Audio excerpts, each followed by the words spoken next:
Misteri Hotel di Atas Bukit.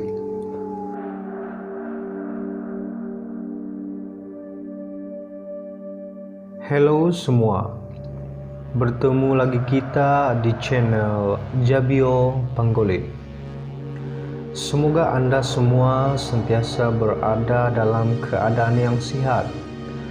Untuk video kali ini, saya akan bercerita tentang sebuah hotel, yaitu daripada sebuah daerah pedalaman, yang mana hotel tersebut terletak di atas sebuah bukit dan dikelilingi hutan tebal. Cerita ini adalah pengalaman daripada seorang individu dan juga merupakan sebuah kisah benar. Ceritanya adalah seperti begini.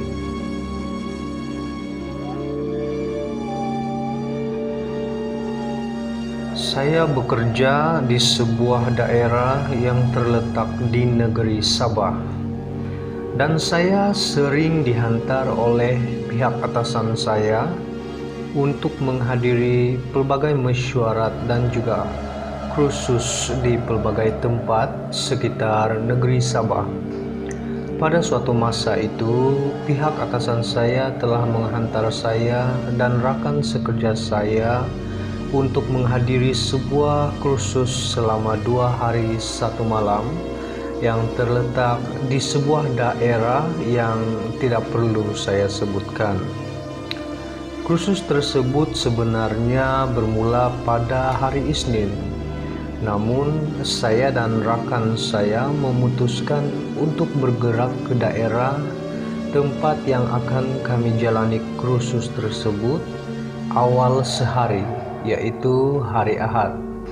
Karena kami sengaja untuk mahu berjalan-jalan dan melawat tempat-tempat menarik di daerah tersebut, yang mana dalam daerah tersebut terkenal dengan penghasilan produk kopinya yang unik.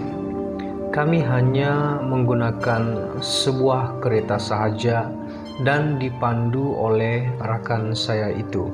Setelah beberapa jam mengharungi jalan yang berliku-liku dan memenatkan itu, akhirnya kami pun sampai di daerah yang saya maksudkan tadi. Dan untuk penginapan sepanjang kursus 2 hari 1 malam itu tidak termasuk kehadiran kami yang awal sehari.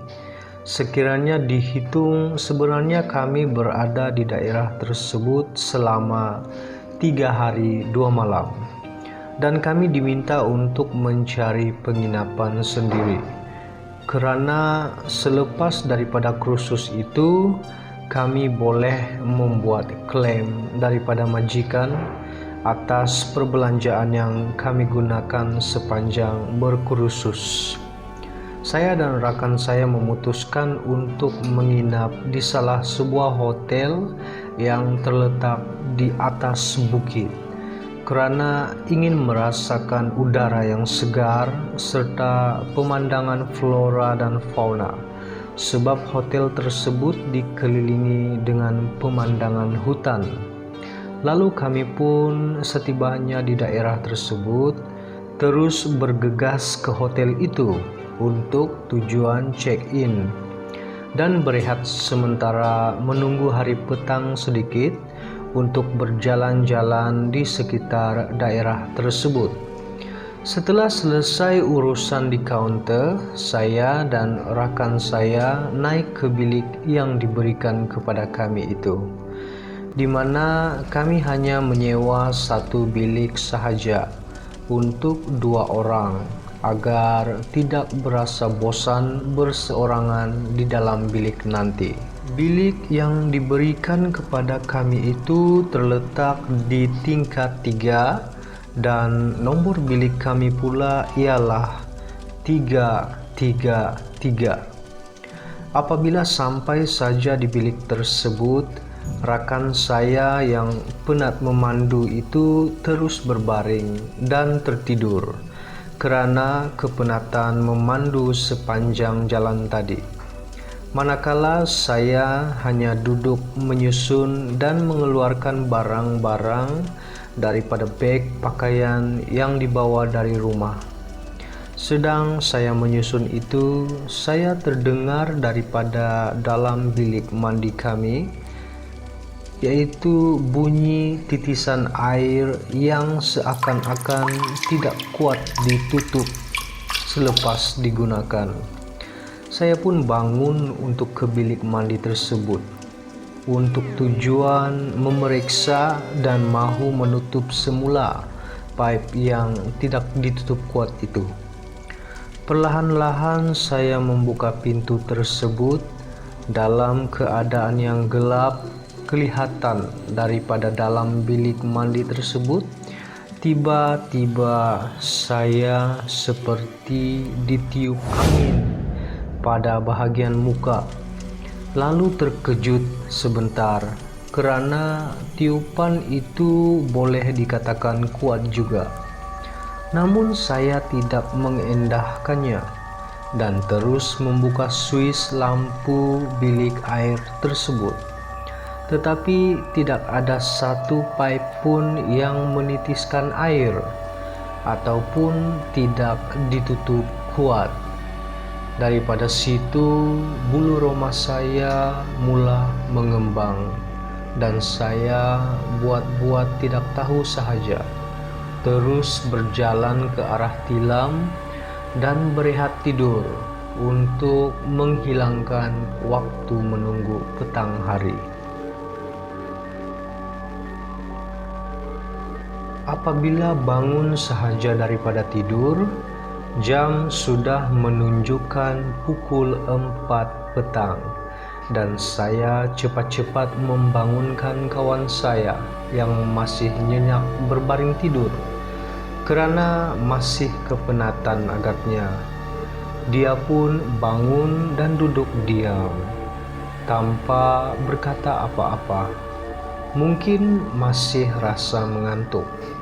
Saya mengambil tuala daripada beg pakaian dan cepat-cepat bangun dari katil untuk mandi, kerana kami mahu berjalan-jalan di sekitar pekan sebelum hari gelap.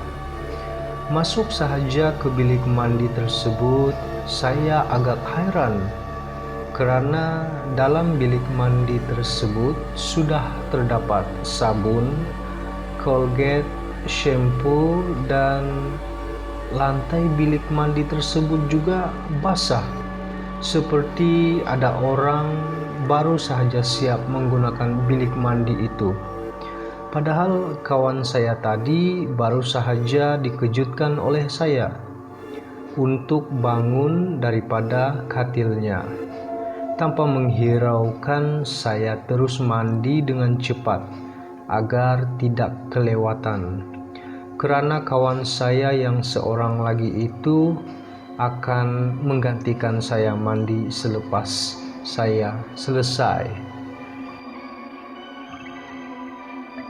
Selesai sahaja daripada mandi, saya keluar daripada bilik air tersebut dan tiba-tiba pintu bilik kami terbuka daripada luar. Saya melihat kawan saya yang baru sahaja dikejutkan sebentar tadi masuk daripada luar bilik dan bertanya kepada saya, "Baru bangunkah?" Dengan perasaan yang bercampur baur serta bingung, saya hanya diam memikirkan, kerana kawan saya yang baru sahaja masuk tadi itu sudah siap dengan berpakaian kemas dan bersedia untuk berjalan-jalan di pekan. Lalu dia menyambung lagi dan mengatakan bahwa dia sudah bangun 1 jam lebih awal tadi dan sudah selesai mandi serta terus ke bawah bahagian hotel untuk merokok di ruang yang dibenarkan. Kemudian barulah dia berniat untuk balik ke bilik mengejutkan saya daripada tidur. Selepas sahaja dia menceritakan itu, saya terus terduduk diam dan bulu roma saya kembali meremang, sebab saya betul-betul menyentuh orang yang sama tadi. yaitu rakan saya untuk dikejutkan sebelum saya mandi. Memang sahlah alat-alat mandi yang terdapat di bilik mandi sebentar tadi milik kawan saya yang sudah lebih awal bersiap semasa saya masih tidur lagi. Persoalannya, siapakah yang dikejutkan saya tadi itu? Adakah saya masih bermimpi atau masih mamai daripada rasa mengantuk? Saya dan rakan saya pun meneruskan aktiviti kami pada hari itu dengan berjalan-jalan di sekitar pekan. Tanpa sadar kami pun selesai berjalan ke semua tempat yang ingin kami tujui itu. Namun saya seperti tidak mempunyai perasaan seronok akibat daripada kejadian tengah hari tadi di bilik hotel yang disewa oleh kami itu. Dalam perjalanan balik ke hotel itu, saya mula berasa tidak senang dan diselubungi perasaan seram semacam. Setibanya kami di hotel tersebut, dengan suasana hutan dan gelap, saya melihat samar-samar ke arah cermin bilik kami di tingkat 3 itu dan terpaku karena kelihatan dari arah cermin bilik kami itu terdapat satu lembaga sedang memerhatikan kami yang baru sahaja turun daripada kereta. Saya cepat-cepat memanggil kawan saya dan menyuruhnya untuk melihat apa yang dilihat oleh saya itu. Namun dia mengatakan tidak melihat apa-apa. Mungkin perasaan saya sahaja. Lalu kami pun naik ke bilik untuk sambung berehat dan menyiapkan pakaian yang akan dipakai untuk menghadiri kursus pada keesokan hari. Pada malam itu sekitar pukul 12.30 pagi, saya masih susah untuk melelapkan mata karena asyik terfikir benda yang berlaku siang hari tadi. Manakala kawan saya di sebelah katil pula sudah khusyuk dibuai mimpi. Dalam keadaan sedar tidak sedar, saya mendengarkan beberapa suara kanak-kanak bermain di luar pintu bilik kami, sedang berkejar-kejaran.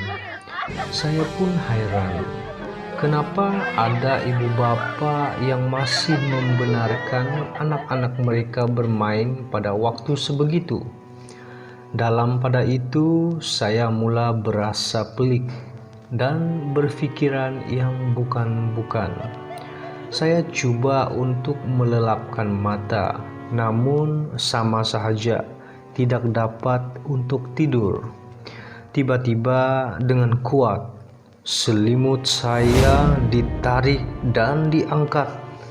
Apabila saya dengan perasaan terkejut melihat ke bawah kaki saya, terdapat 2 orang kanak-kanak dan 1 pasangan sedang melihat tepat ke arah saya sambil tersenyum lebar dengan mata yang berkilauan dan pakaian yang tidak terurus. Saya amat terperanjat, namun saya tidak dapat bergerak untuk berteriak dan mau sahaja memanggil kawan saya di sebelah katil, sehingga kan air mata saya mula berlinang. Salah seorang daripada kanak-kanak itu datang hampir ke samping saya dan ketawa sekuat-kuatnya, sehingga kan daripada itu saya tidak sadarkan diri. Sehinggalah pada keesokan harinya, kawan saya menjumpai saya berada dalam tub mandi di kamar mandi kami dengan keadaan menggigil dan kesejukan. Pada hari tersebut, saya tidak dapat menghadiri kursus yang dijalankan karena demam panas. Hanya kawan saya seorang sahaja yang dapat menghadirinya. Dan sebelum dia bergerak untuk ke tempat kursus itu dijalankan, saya meminta untuk kami berpindah tempat penginapan di kawasan Pekan dan yang terdapat ramai orang. Selepas menceritakan kisah tersebut kepada kawan saya, dia pun mula berasa takut dan percaya tentang apa yang saya lihat kemarin. Daripada kami sampai di hotel tersebut sehinggalah pada siang hari, di mana dia menemukan saya di bilik mandi.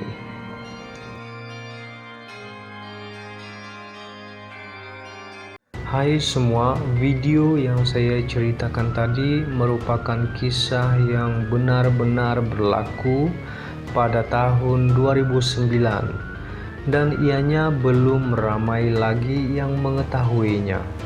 Namun saya percaya setiap orang yang pernah menginap di hotel tersebut pasti mempunyai kisah-kisah tersendiri.